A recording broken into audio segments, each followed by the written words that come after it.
हाँ भी बच्चों, आज कैलेक्स में आपका स्वागत है। आज हम हार्डमानिया के सिलोम और डाइजेस्टिव सिस्टम के बारे में अध्ययन करेंगे।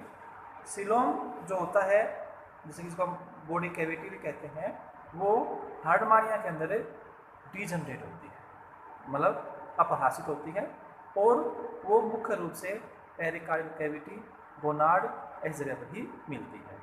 और फिर उनकी जो मेंटल या बॉडी वाल है और जो ब्रैंकियल सैक है, उसके बीच में जो जगह होती है वहाँ पर आर्ट्रियल फ्लूइड जो होता है वो बढ़ा हुआ रहता है। तो यहाँ पर जो सिलोम है वो उनके अंदर रिड्यूस होता है। इसके बाद आता है इनके अंदर डाइजेस्टिव सिस्टम। हार्डमानिया जो होता है उनके अंदर डाइजेस्टिव सिस्टम के अंदर एक एलिमेंट्री कैनाल होती है और उसके साथ एसोसिएटेड जो है डाइजेस्टिव ग्लैंड होते हैं। तो सबसे पहले हम एलिमेंट्री कैनाल के बारे में अध्ययन करते हैं। तो इनके अंदर जो है सबसे पहले आता है माउथ। मुख जो होता है, इनके एलिमेंट्री कैनाल का मुख्य हिस्सा क्या होता है? माउथ होता है। माउथ जो होता है वो कहाँ पर होता है? जैसे कि आपने पहले बताया था कि ये जो है ये ब्रैंकियल साइफन होता है, और इस ब्रैंकियल साइफन के अंदर यहाँ पर ये ब्रैंकियल अपर्चर होता है, और ये जो ब्रैंकियल अपर्चर है ये ही यहाँ पर क्या होता है? माउथ के रूप में क्या होता है? ये काम करता है। और फिर ये माउथ जो है जब आगे बढ़ता है तो ये इसमें बक्कल कैविटी के रूप में ये आगे काम करता है। यहाँ पर जो माउथ होता है इसके अंदर जो है 4 लोब के द्वारा क्या होता है? ये कवर्ड होता है, और उसी से क्या होता है? इसका फूड करना आता है। फिर अगला भाग जो होता है उसका हम ये बक्कल कैविटी कहते हैं, ये कहलाता है। बक्कल कैविटी जो होती है इसका जो हिस्सा होता है वो ब्रैंकियल साइफन के अंदर होता है, और ये एक्टोड्रम के द्वारा कवर्ड स्ट्रक्चर होती है।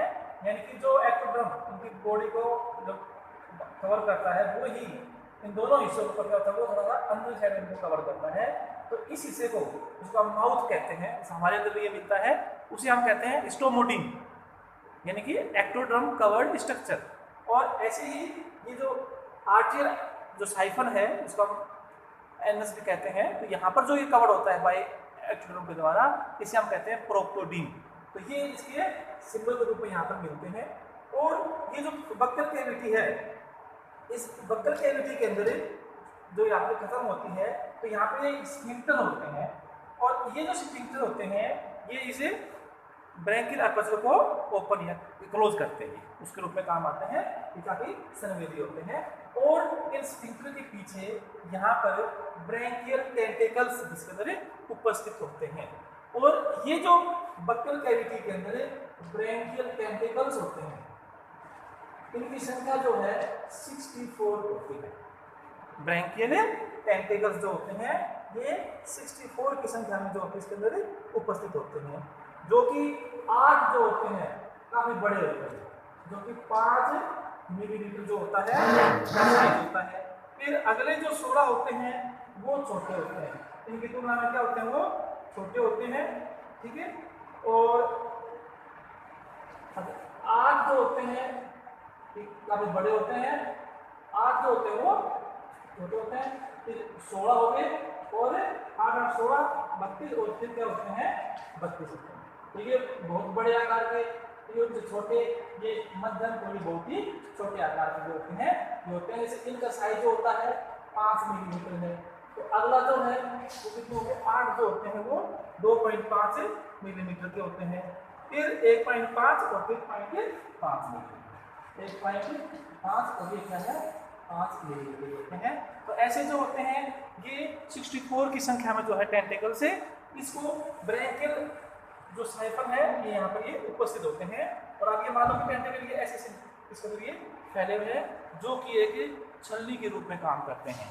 यानी कि जो हार्डमानिया होता है उसका भोजन जो होता है एक्वेटिक प्लांट और एनिमल होते हैं, तो अगर उनका साइज बड़ा होता है तो वो यहाँ से उसको अंदर जो ब्रैंकियल सैक है, जो फेरिंग्स है ना, उस हिस्से में जाने नहीं देता, उसको क्या होता है? वो यहीं पर ही रोक लेता है। और फिर इसमें एक रिवर्सल होती है, और जैसे कि इसको हम सी स्क्वर्ट कहते हैं, पानी की फुहारे जो होती है इससे बाहर निकलती हैं, और वो वेस्ट यहाँ से क्या होता है? बॉडी से बाहर निकल जाते हैं। इसके बाद जो है इसके अंदर जो ये टेंटिकल्स होते हैं उनकी एक स्ट्रक्चर होती है। सभी जो टेंटिकल होते हैं वो एक सिकल शेप की आकृति की होती हैं, दराती की आकार से आकार होते हैं। और इनके अंदर एक ब्रॉड बेस होता है और इसका पॉइंट निकला एंड होता है। इसके अंदर जो होता है ये इसका जो अंदर वाला हिस्सा है इसको हम लोअर थिन पोर्शन कहते हैं और ये जो होता है थिक पोर्शन होता है। और इसके अंदर ये यहाँ पर ये जो होते हैं टेंटाकुलेट्स होती हैं जो कि प्राइमरी और सेकेंडरी ब्रांच के रूप में इसमें क्या होते हैं ये उपस्थित होते हैं। तो इस प्रकार जो है यहाँ पर जो टेंटिकल्स होते हैं उनकी ये स्ट्रक्चर होती है। तो मतलब आप ये समझ सकते हैं कितनी फाइन स्ट्रक्चर है जो सिर्फ छोटे आकार, बहुत छोटे आकार के पार्टिकल के अंदर जाने देती है फेरिस के अंदर। नेक्स्ट जो भाग आता है इनकी एलिमेंट्री कैनाल के अंदर उसे हम कहते हैं फेरिंक्स। फेरिंक्स जो होता है ये इसका फेरिंक्स जो है अगला भाग होता है, इसको हम ग्रसनी कहते हैं। फेरिंक्स के अंदर जब हम अध्ययन करते हैं तो इसके अंदर जो होते हैं दो भाग आते हैं। तो जैसे कि ये इसका फेरिंक्स भाग है, यहाँ पे टेंटिकल्स है। तो एक भाग तो ये आता है जिसको हम कहते हैं प्री ब्रैंकियल जोन, और ये जो भाग आता है इसको हम कहते हैं ब्रैंकियल सैक। एक थैले रूप में संरचना होती है, एक जो मांसपेशी होती है चमड़ी जो होती है उसके जैसा क्या होती है आकृति इसके अंदर ये मिलती है। तो जो प्री ब्रैंकियल जोन होती है ये दो पेरीफेरेंजियल बैंड, पेरीफेरेंजियल मतलब उसको चारों तरफ से जो कवर करते हैं ये उन पेरीफेरेंजियल जो बैंड है उनसे क्या होता है ये आश्रित होता है। इनमें से एक आगे वाला होता है, इसका नाम क्या हुआ एंटीरियर पेरीफेरेंजियल बैंड होता है। एक क्या होता है पीछे वाला होता है, इसका नाम क्या होता है पोस्टीरियर पेरीफेरेंजियल बैंड होता है। एंटीरियर जो पेरीफेरेंजियल बैंड होता है ये एक सर्कुलर रिंग के रूप में उसके अंदर उपस्थित होता है। और ये दोनों जो होते हैं पेरीफेरेंजियल बैंड ये हाईली सीलेटेड होते हैं और एपिथेलियल ऊतक के क्या होते हैं ये बने हुए होते हैं। और इन दोनों के बीच में ये एक ग्रूव होता है जिसे आप कहते हैं पेरीफेरेंजियल ग्रूव। क्या कहते हैं इसको हमें पेरीफेरेंजियल ग्रूव जो है यहाँ पर ये उपस्थित होती है। फिर ये जो होता है एंटीरियर जैसा आपको पहले बताया था एक कंटिन्यूअस कंप्लीट रिंग के रूप में प्रेजेंट रहता है, जबकि जो पोस्टीरियर होता है उसके अंदर क्या होता है दो जगह पर वो क्या होता है उसमें कट होते हैं, हमें मिलता है। एक तो उसकी डोर्सल साइड, जैसे आप इसको ये मान ले तो ये डोर्सल साइड है और ये क्या होगी इसकी वेंट्रल साइड। तो डोर्सल साइड जो है वहां पर था कि डोर्सल लेमिना जो होता है एक छोटी सी कर्व सी ट्यूब लाइक जो स्ट्रक्चर होती है वो क्या होता है उसके साथ जुड़ती है उसे डोर्सल साइड में। और फिर उसके वेंट्रल साइड में जो होता है वो क्या होता है एंडोस्टाइल, जिसको हम हाइपोब्रैंकियल ग्रूव भी कहते हैं, वो क्या होता है उसके साथ जुड़ता है। और जहां पर ये डोर्सल लेमिना होता है इसके सामने ही प्री ब्रैंकियल जोन के अंदर क्या होता है कि डोर्सल ट्यूबरकल नाम की स्ट्रक्चर होती है, जिसको हम डबल स्पाइरली कॉइल जो है ये स्ट्रक्चर इसके अंदर ये मिलती है। ब्रैंकियल सैक जो होता है जिसकी हमने यहाँ पर भी दिखाने की कोशिश करी है ब्रैंकियल सैक के अंदर, इसके अंदर क्या होता है ब्रैंकियल सैक के अंदर कि इसका जो इनर सरफेस होता है उसके अंदर लॉन्गिट्यूडिनल फोल्ड्स मिलते हैं और उस फोल्ड से क्या होता है इसका सरफेस एरिया बढ़ जाता है, क्योंकि ये मुख्य ऐसा एरिया होता है जो कि रेस्पिरेशन के अंदर इसका रोल होता है। फिर जहाँ पर ये फोल्ड होते हैं जिसको हम ब्रैंकियल फोल्ड कहते हैं, क्योंकि बिल्कुल सामने बाहर की साइड में जो होती है वो डिप्रेशन सी होती है और वहाँ पर इसके अंदर ब्लड वेसल्स वगैरह इसमें प्रेजेंट होती हैं। तो इसमें जो है ब्लड वेसल्स होती हैं, जैसे ये पूरी इसके अंदर से फैलती होती हैं, इसको क्या होता है लॉन्गिट्यूडिनल ब्लड वेसल होती हैं। फिर ये यहाँ से यहाँ चल जाती हैं, इन्हें हम क्या बोलते हैं ट्रांसवर्स ब्लड वेसल्स कहते हैं। और ये जैसे कि ये ट्रांसवर्स ब्लड वेसल होगी, ठीक है जी। और फिर यहाँ पर जो है इनके अंदर क्या होगी लॉन्गिट्यूडिनल ब्लड वेसल्स होती हैं। और जब ये ब्लड वेसल्स को ऐसे काटती हैं रेक्टेंगल जो है एरिया बनता है, जिसे हमें जो ये स्टिग्मेटिक एरिया भी कहते हैं। और इस स्टिग्मेटिक एरिया के अंदर लगभग 20 जो होते हैं स्टिग्मेटा होते हैं और कुल जो होते हैं इनमें 1-2 लाख के बराबर क्या होते हैं इसमें स्टिग्मेटा होते हैं पूरे इसके जरिए से। तो ये है स्टिग्मेटा है लगभग 2 लाख होते हैं। इस बार ये रेक्टेंगल एरिया के जरिए बटे हुए रहते हैं और लगभग 20,000 के बराबर क्या होते हैं ये रेक्टेंगल एरिया जो होते हैं इसके जरिए प्रेजेंट होते हैं। इसके अंदर जैसे हम ये इसको पढ़ लेते हैं तो यहाँ पर जो है ये ऐसे स्टिग्मेटिक एरिया ये उपस्थित होते हैं और ये जो एरिया होते हैं ये सीलिएटेड एपिथेलियल ऊतक के द्वारा ये कवर्ड होते हैं। और जो ये सीलिया होते हैं इन्हें हम कहते हैं फ्रंटल सीलिया।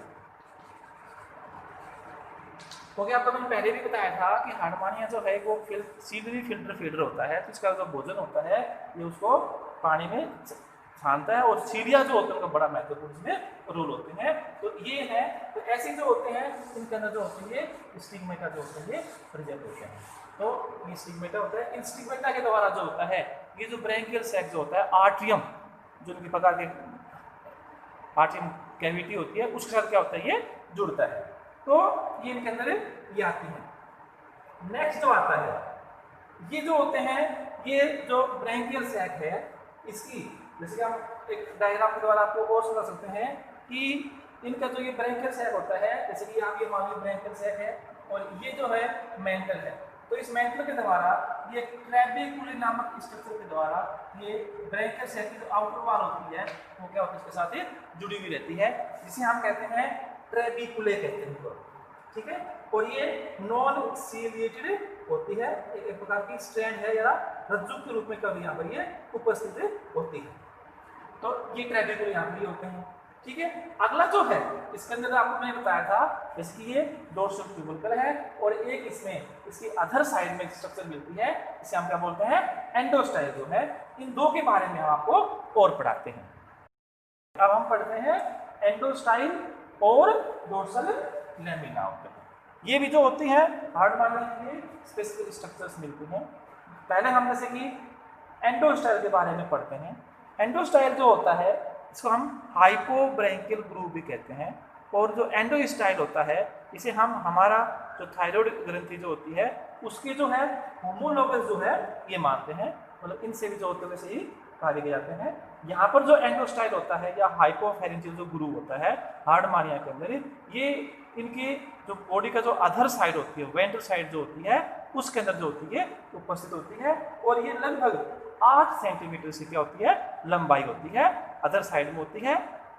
आप ये मान लो जैसे कि ये ब्रैंकियल सैक है तो ये अगर इसकी डोर्सल साइड है तो यहाँ पर ये क्या है वेंट्रल साइड में है, तो मिड वेंट्रल साइड में जो होती है 8 सेंटीमीटर ट्यूब नली के रूप में जो आती है उसे क्या बोलते हैं एंडोस्टाइल कहते हैं।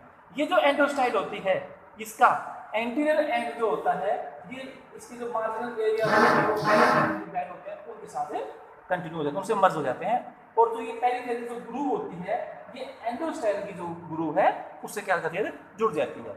लेकिन पोस्टरली जो होता है ये एंडोस्टाइल जो होता है एक रेट्रोफेरेंजियल बैंड के रूप में क्या होता है इसोफेजियल एरिया तक यहाँ पर ये जाता है, और फिर इस इसोफेजियल एरिया के बाद उसमें इसोफेगस जुड़ता है। तो ये एंडोस्टाइल होता है। एंडोस्टाइल जो होता है इसके अंदर हम इसको देखते हैं तो एंडोस्टाइल जो है यह भी एक प्रकार की सीलिएटेड जो होती है स्ट्रक्चर इसमें उपस्थित होती है, और इसका वैसे मुख्य कार्य जो होता है श्लेष्मा का श्रावण करना है और भोजन का इसोफेगस तक पहुंचाने में क्या होता है ये रोल अदा करती है। जब हम एंडोस्टाइल को देखते हैं तो इसके अंदर से हमने ये मतलब बनाए हैं ये क्या है सीलिएटेड जो है सेल है इसके अंदर होती है प्रेजेंट। इसमें जो मिडल सेल जो होती है उसमें जो सीलिया होते हैं वो सबसे बड़े होते हैं। आप इसको ये मान सकते हो ये इसके जो फ्लोर के अंदर जो फर्श के अंदर जो सीलिया होते हैं वो सबसे बड़े होते हैं। फिर इसमें साइड में एक रो और होती है और एक रो और होती है, तो कुल मिलाकर क्या होता है इसमें 5 जो ट्रैक्ट होती है वो सीलिया की मिलती है, और इनके बीच में इसमें क्या होती है म्यूकस सिक्रेटिंग सेल होती हैं। तो वो कितनी संख्या में होंगी वो 4 की संख्या में जो होती है, ये बीच में जो भी है ये इनसे क्या निकलता है म्यूकस का श्रावण होता है। तो ये एंडोस्टाइल जो होता है ये यहाँ पर मिलता है। नेक्स्ट है डोर्सल लैमिना। जैसे कि आपको बताया था कि अगर ये ब्रैंकियल सैक है पीछे की साइड में अगर एंडोस्टाइल है तो इसके डोर्सल साइड में क्या है डोर्सल लैमिना है। डोर्सल लैमिना भी एक प्रकार का फोल्ड होता है, और ये इसोफेगस जो होता है एरिया वहां तक ये जाता है, वहां पर इसोफेगस एरिया इसोफेगस यहाँ क्या होता है ये शुरू हो जाता है। और ये जो डोर्सल लैमिना है ये एक ऐसे नली के रूप में आता है, और फिर इस डोर्सल लैमिना के लास्ट में इसमें लगभग 20 से 30 संख्या के अंदर डोर्सल लैंग्यूइड्स होती हैं, टंग के जैसी स्ट्रक्चर्स होती हैं, जैसे हमने मैंने यहाँ पर बनाई है जिनको हम डोर्सल लैंग्यूइड्स कहते हैं, 20 से 30 की संख्या में होती है, और ये अदर साइड के क्या होती है पूरी उसको अपने आप से कवर कर लेते हैं, और ये सीलिएटेड होती है। इनके अंदर क्या होता है सीलिया जो होता है यहाँ पर ये प्रेजेंट होता है, और इस सीलिया की वजह से क्या होता है इनमें आगे भोजन का जो मूवमेंट है वो आगे तक इसमें जाता है। ये डोर्सल लैमिना जो है यहाँ तक आता है इसोफेजियल एरिया।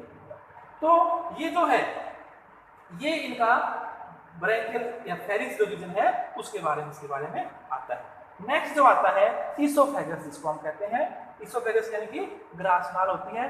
तो इसोफेगस जो होता है वो इनके जो ब्रैंकियल सैक है उसके लास्ट के जो पोस्टल भाग होता है वहां से शुरू होता है और उसमें ये पहले इसोफेजियल एरिया होता है और इस इसोफेजियल एरिया के अंदर क्या होता है कि इसोफेजियल ओपनिंग होती है, इसमें राइट और लेफ्ट जो होती है दो लिप के द्वारा क्या होता है वो कवर्ड होता है और ये इसोफेजियल एरिया जो होता है इसोफेगस में ओपन होता है। इसको फिर हमें इधर को होता है उस ये जो है हमारा इसोफेगस यहाँ पर आ जाता है।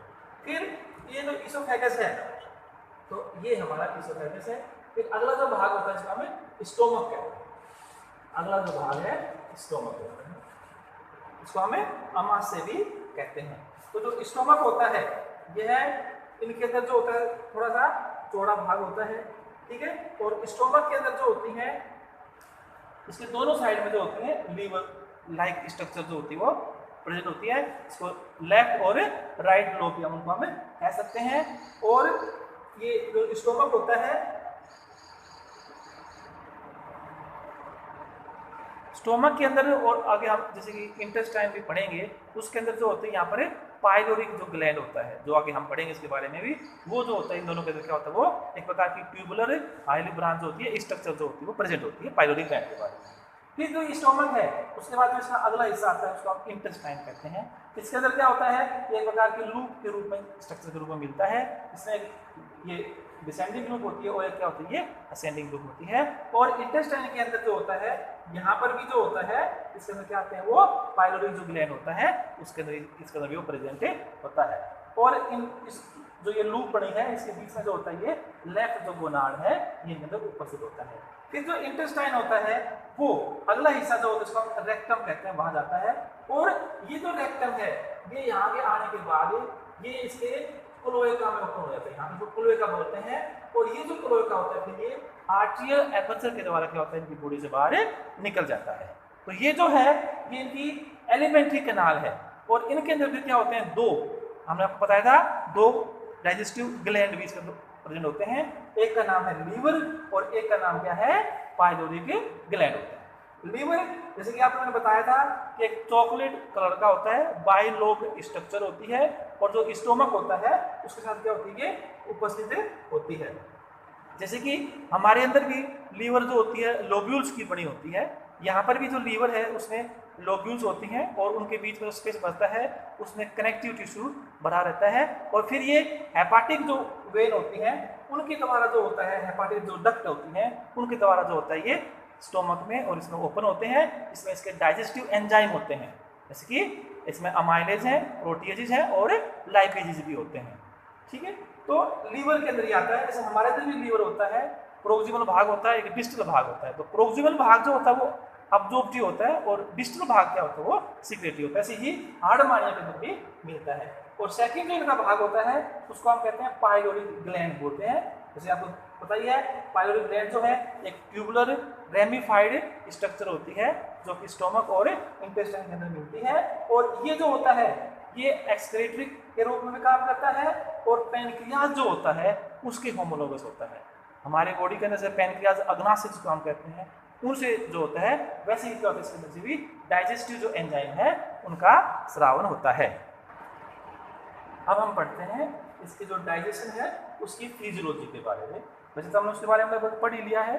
डाइजेशन जो होता है जैसे कि हमने आपको बताया था कि एक फिल्टर होता है, पानी जो होता है इसके अंदर ये स्टिग्मेटा होते हैं, इनके ऊपर जो सीढ़ियाँ होते हैं फ्रंटल सीढ़ियाँ वो वाइब्रेट करते हैं, उससे क्या होता है वाटर करंट उत्पन्न होता है और उसकी वजह से जो होता है पानी इसके ब्रैंकियल एपर्चर से होते हुए इसकी यहाँ पर एंट्री करता है। जब वो ब्रैंकियल एपर्चर में आता है तो आपको बताया था वहाँ पर स्फिंक्टर होते हैं, बहुत ही सेंसिटिव होते हैं उसके अंदर। अगर उसमें कोई स्मेल है कुछ और गड़बड़ है तो उसको क्लोज कर देते हैं और पानी को बाहर नहीं देते। इसके अलावा यहाँ पर टेंटिकल्स भी होते हैं जो सीव के रूप में छड़ने के रूप में काम करते हैं और छोटे छोटे पार्टिकल्स को ही अंदर एंट्री कर देते हैं। फिर ये जो यहाँ पर भोजन आता है इसके अंदर जो होता है ये जो प्री ब्रैंकियल रीजन जो थी जहाँ पर ये था पेरिफेरल जो बैंड है उनके बीच में जो ग्रू होता है, इस ग्रू के अंदर क्या होता है म्यूकस भरा रहता है। और ये जो म्यूकस होता है ये जो एंडोस्टाइल जो होता है ये इसके द्वारा यहाँ पर आता है, ठीक है। एंडोस्टाइल में ऐसे कंट्रीज होती है तो यहाँ पर ये म्यूकस होता है। तो पानी जब यहाँ पर आता है तो उसमें जो भी फूड पार्टिकल्स इसके अंदर होते हैं वो इस म्यूकस में क्या होते हैं एंट्रैप हो जाते हैं। इसके अलावा कुछ जो होते हैं आर्ट्रियम वगैरह के बाहर भी आ जाते हैं। फिर वहाँ पर जो स्टिक में जो सीढ़ियाँ होते हैं उसको वाइब्रेट करके वापस वो मेन लाइन में ले आते हैं। और ये जो एंडोस्टाइल होती है इसके अंदर भी आपको बताया था कि सीलिया होते हैं और ये वाइब्रेट करते रहते हैं, तो ये उस भोजन को जो होते हैं यहाँ पर ले आते हैं, इसमें डोर्सल लेमिना के अंदर आता है।